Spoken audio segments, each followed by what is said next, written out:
What's up, Cypress Bay? I'm Mateo. And I'm Santi, and welcome to the STN Individual Showcase, where we're showing all the amazing work that our STN teams did this year outside of Crazy 8 categories. We're so proud of our team's hard work, and we can't wait to show you guys the results. Here are the 2026 STN Individual submissions.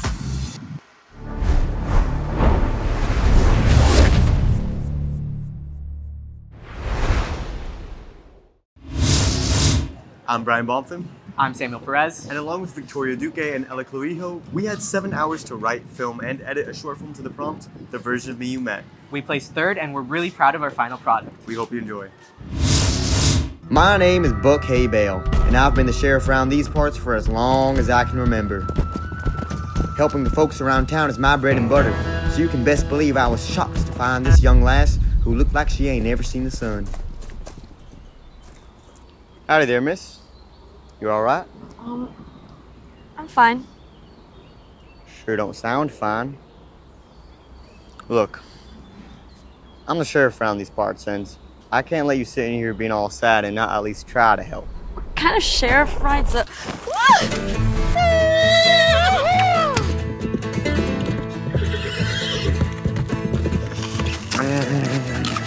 Hey, want to try feeding the horse?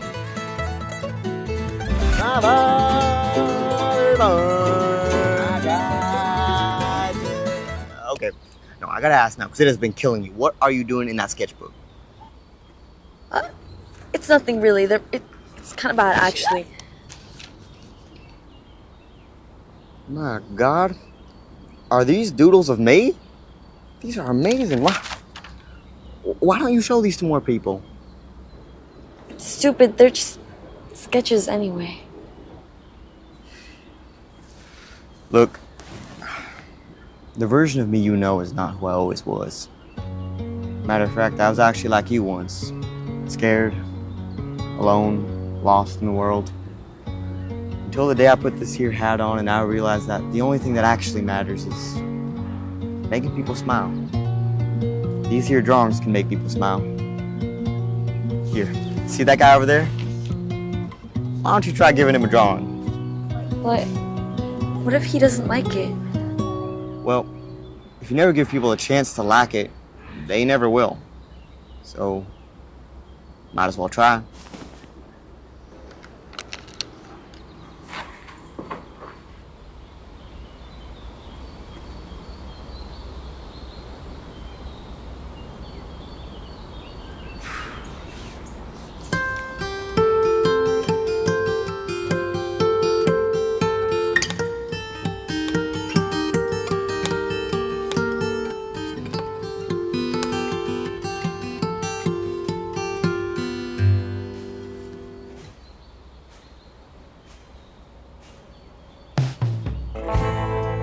My job here is done for today. This is Buck Haybale, signing out.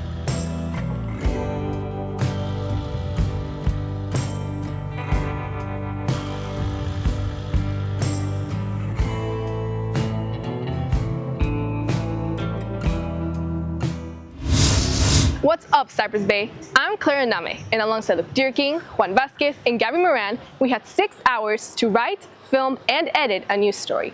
We were prompted to address an issue affecting Tampa communities and include locals' perspectives. Here's our final product. Hope you enjoy. While walking around the vibrant city of Tampa, it's hard to escape the blazing heat. A nuisance to others while becoming a larger problem for Tampa residents. Karen, an employee here at Tree Mart, a local wholesale plant store, hopes to shine a light on this growing issue. We're not getting the shade, and then when the sun beats down on the sidewalks and the pavements, you get that residual coming back. So now we're getting sun from up and we're getting the heat from below, so it's making it hotter. But beneath the flowers and leaves, there's a thicker branch to be cut. But everybody still talks about on our neighborhood Facebook page their electric bill and how much it's going up. Then like $400 for a month. You turn the air conditioner down so it's cooler, and then your electric bill's $400. The root of the problem, however, lies in the removal of the trees that occupy the city. Over the years, the destruction of the city's canopy has been substantial, but Tree Mart is working to make the Tampa canopy flourish again. A lot of customers actually come in looking for shade trees because they want something to cool their house down. Prices are going to go up and the cost of living is just getting out of control. I would agree that it's important to protect Tampa's tree canopy. I did a whole plant here. Well, I did my altar. The neighborhood I live in are bungalows. They're designed to stay cooler. They have crawl spaces underneath them, and without the trees, they're not going to stay cooler. It's just going to bake. Stores like Tree Mart are planting the seeds to help restore Tampa's tree canopy, providing shade and lowering energy costs for Tampa communities. Reporting for Student Television Network, I'm Clara Name.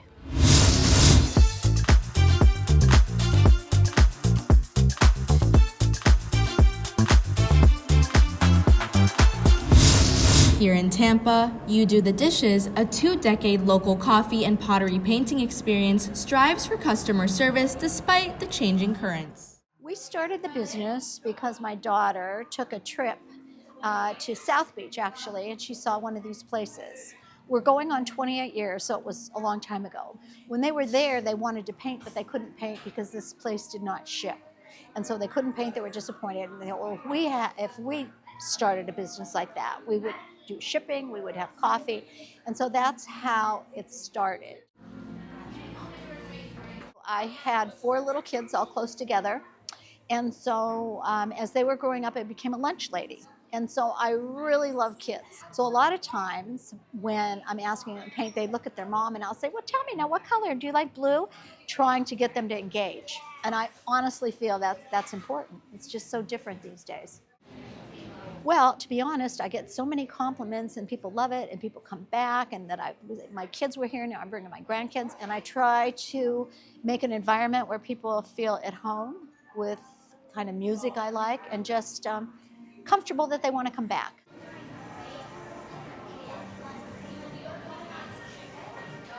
I had a family that would come all the time. It was 2 girls. They'd always come in and get a vanilla frap. And they had a little brother. They'd come and paint.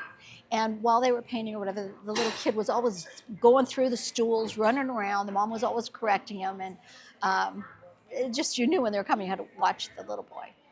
And so years went by, and they moved away. The girls moved away. I hadn't seen them. And then one day, a guy came in and ordered a coffee, and he had a stethoscope around his neck. And he said, do you remember me? And he told me his name, and he told me his family. And here he was a heart doctor.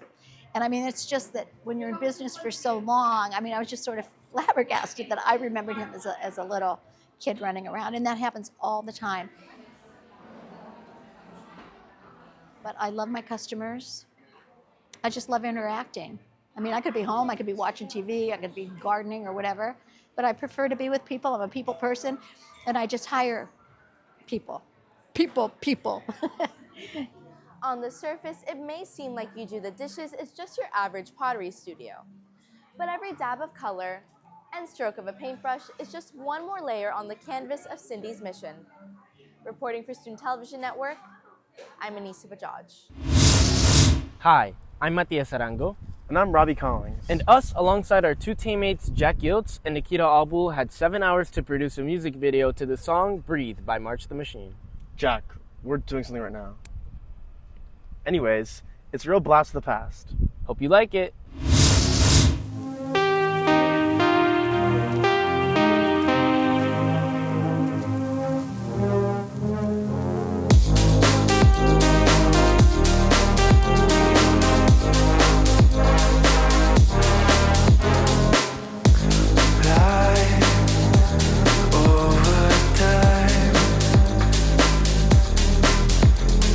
Try, I can't stop.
I'm Mateo Caridad.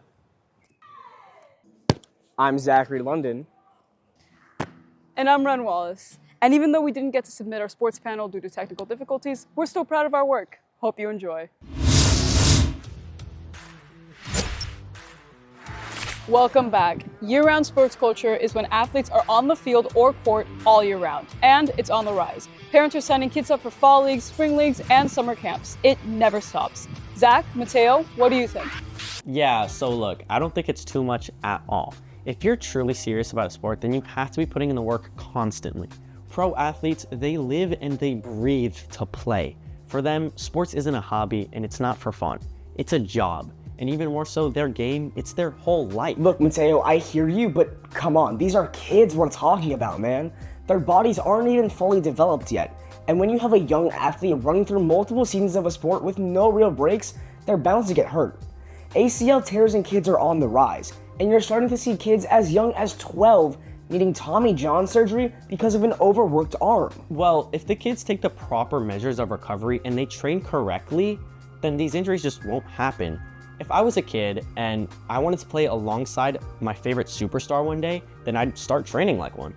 I mean, pro athletes know how to recover and they know how to avoid injuries at all costs. So why can't these young players reflect that, and why can't they just follow their lead? I think you're glossing over the fact that most athletes won't go pro. When you push a kid this hard, they're done with the sport by 16. They fall out of love with the game they once cherished, only to now see it as a chore.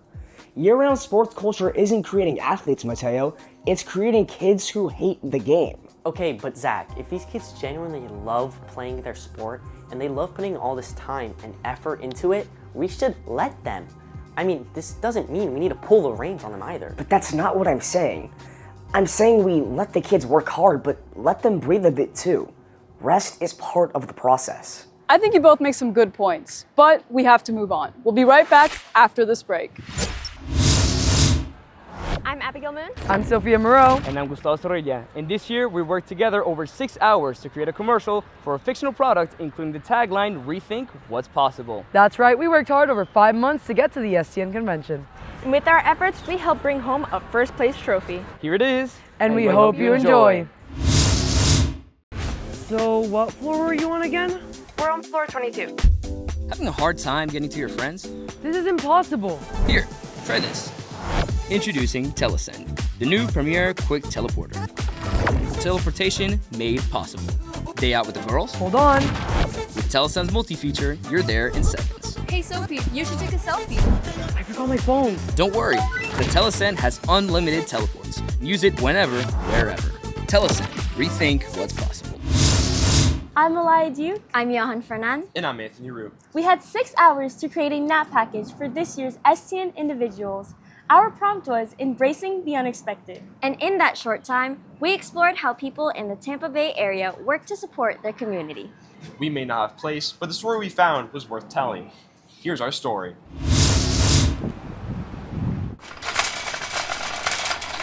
So Feeding Tampa Bay is a nonprofit here in the Tampa Bay region, and we serve a little bit over 1 million people in our community. Most of these people come to us because they have symptoms of food insecurity within their households. So we're able to provide that fresh food and as well as some perishable items out into the community for those that need it. Anyone that walks in through these doors is maybe a paycheck or 2 paychecks away from experiencing some serious crises within their household. It can come unexpectedly through a hurricane. It can be unexpected through a government shutdown. Most of the people that we see with Feeding Tampa Bay do benefit from services like SNAP, which is known as food stamps, or the Supplemental Nutrition Assistance Program. Unfortunately, the individuals that receive SNAP were also impacted as SNAP benefits stopped being issued. That's when we really saw the extensive need. And we really mobilized. We had large-scale distributions. It was fruits and veggies and yogurts and dairy. And all I can say is that our community came together. It was amazing to see the outpour of support. So organizations like us for Feeding Tampa Bay, we are always here and we're always planning for those unexpected things to happen. No matter in what shape or form they come to us, we know that we always have to be here and we will do what we need to do to ensure that our community is taken care of. Hi, I'm Wesley Heyer. And I'm Santiago Salguero, and alongside Bella Gianpaolo and Sarina de Castro, we competed in Movie Trailer, in which we had 6 hours to write, shoot, and edit a movie trailer based on the prompt. Everything was fine yesterday. Hope you enjoy. Hi guys, I'm so excited to tell you that tomorrow I'm gonna be doing my fashion inspo trip to the old city. This town could go overwhelming for a newcomer. You need a friend. This is so much more different than yesterday in the city. Oh, I'm sorry. Do you know what she's done? Sadie, let's go.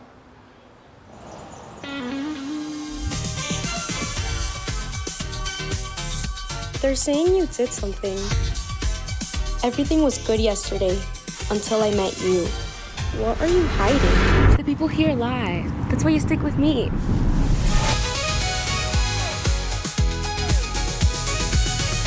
I would never lie to you.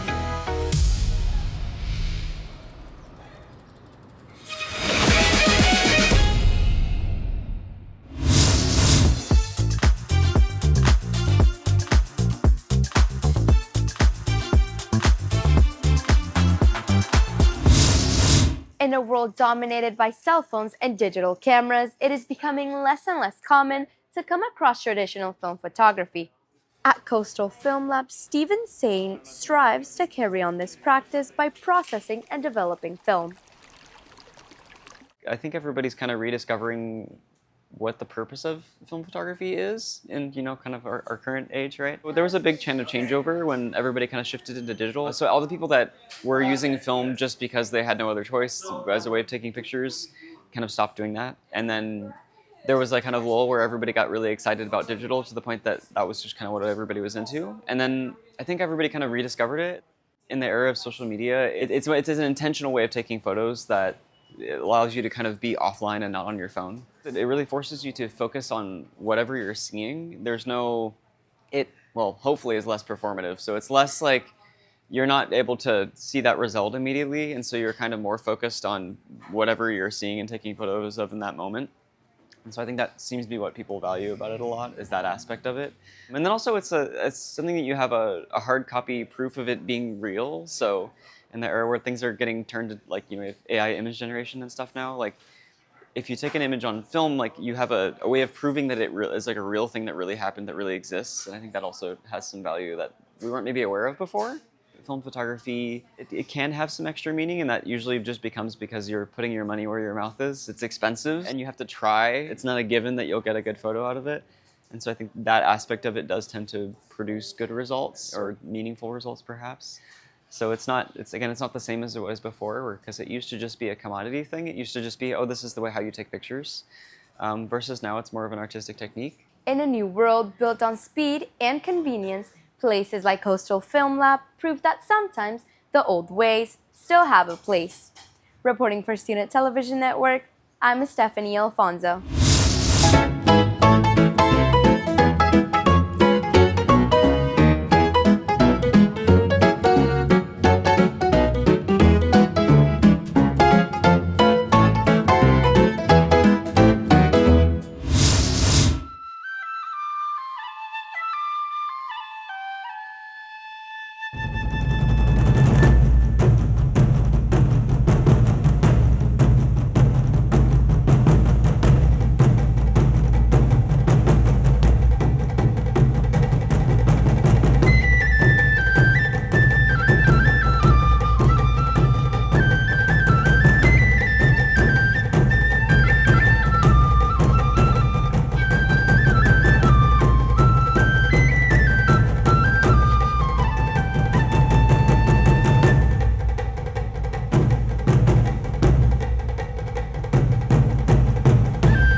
That's all for this STN Showcase edition of Aftershock. If you want to see more, make sure to check us out on all social medias at Cyberspace CBTV or check us out on our website at cyberspacecbtv.com. Before we close off this show, we'd like to thank all of our team members, supporters, and chaperones for making this trip as amazing as it was. I'm Mateo Hernandez. And I'm Santiago Salguero. Thanks for watching.